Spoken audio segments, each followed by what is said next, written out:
Criminal legal system चल रहा था। इनको लगा कि भैया ये तो अंग्रेजों का वो है, इन्होंने क्या करा, उसका नाम चेंज कर दिया। अब क्या कहते हैं कि नहीं हमने बनाया है।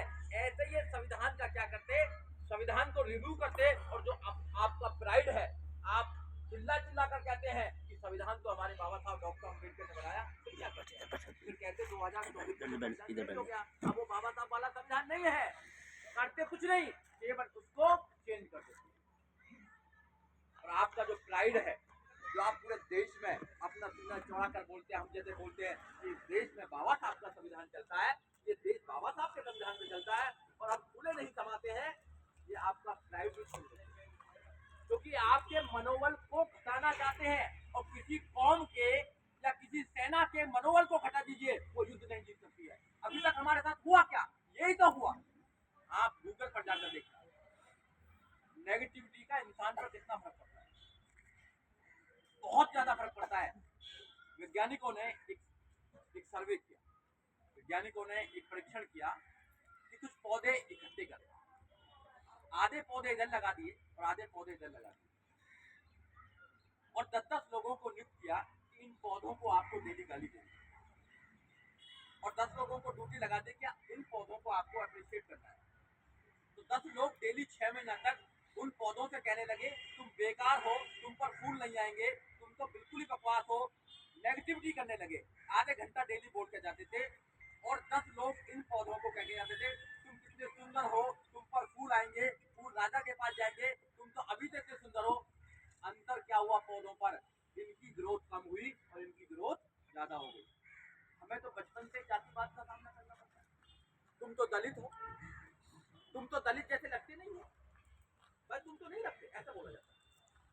कैसे होते हैं, कैसी पिक्चर बना रखी है। इट मीन्स कि हमको हर पल पर जाति का मुकाबला करना पड़ता है। कितना मनोबल टूटना पड़ेगा। अखबारों में बड़ी बड़ी हेडलाइंस आती है, दलित के दूल्हे को नहीं चढ़ने दिया, दलित की बेटी के साथ बलात्कार कर दिया, ये कर दिया, वो कर दिया, क्या क्या नहीं कर दिया। और फिर ये मजाक उड़ाते हैं आपके घरों में खाना खाने के लिए कि हम दलितों के घर में खाना खाना। इट मीन्स कि आपके मनोबल को तोड़ा गया है। इस मनोबल के बारे में कोई नहीं सोचता इस देश के अंदर। बच्चों के मनोबल तोड़ दीजिए, बच्चा कभी लड़ाई नहीं लड़ सकता। और उनका मनोबल कैसे बना रहता है, बचपन से ही उनके बच्चों का मनोबल बना रहता है।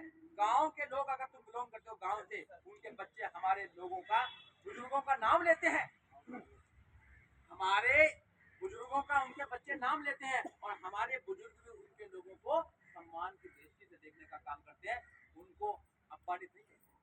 ये अंतर है मनोबल का। तो बाबा साहब डॉक्टर अम्बेडकर ने इस बात पर बहुत चीजें लिखी करने की काम करी है, इसलिए आपको समझना पड़ेगा। तो माननीय काशीराम साहब ने लड़ाई वैसी नहीं लड़ी है। माननीय काशीराम साहब ने बड़ी सोच समझ के आपको एक पार्टी देने का काम। ये लड़ाई लंबी लड़ाई है। माननीय काशीराम साहब आए, माननीय काशीराम साहब ने आप लोगों को बताया, सब कुछ बताने के बाद इस समय माननीय काशीराम साहब तो नहीं आते, मगर उनकी पार्टी है माननीय काशीराम साहब के आपके बीच में। केवल वही पार्टी ये कहती है जो आपको इन सब चीजों से मुक्ति करा सकती है। ये अन्य पार्टी, जो दोनों दो पार्टियां हैं, ये एक तो संविधान को खत्म करने का काम तो कर ही रही है, और दूसरी पार्टी ढोंग कर रही है संविधान को बचाने का। वो संविधान को बचा नहीं सकती, क्योंकि संविधान से कोई लेना देना नहीं है उनको। उनको आपसे कोई लेना देना नहीं है। उनकी सरकार थी तो आपसे कोई लेना देना नहीं था उनको। इस देश में क्यों जरूरी है बहुजन समाज पार्टी? इस देश में बहुजन समाज पार्टी इसलिए जरूरी है क्योंकि वो आपके बच्चों के भविष्य को अच्छा करना चाहती है, आपको एजुकेशन देना चाहती है, आपको मान सम्मान की जिंदगी जीने के लिए आपको यहाँ पर स्थापित सब चीजों को करना चाहती है, देश के संविधान को बचाना चाहती है, और आपको इस देश का हुक्मरान बनाना चाहती है। और पार्टी क्या बनाना चाहती है? आपको केवल पिछड़क को बनाना चाहती है, दरी वाला बनाना चाहती है, केवल झंडे उठा के बनाना चाहती है।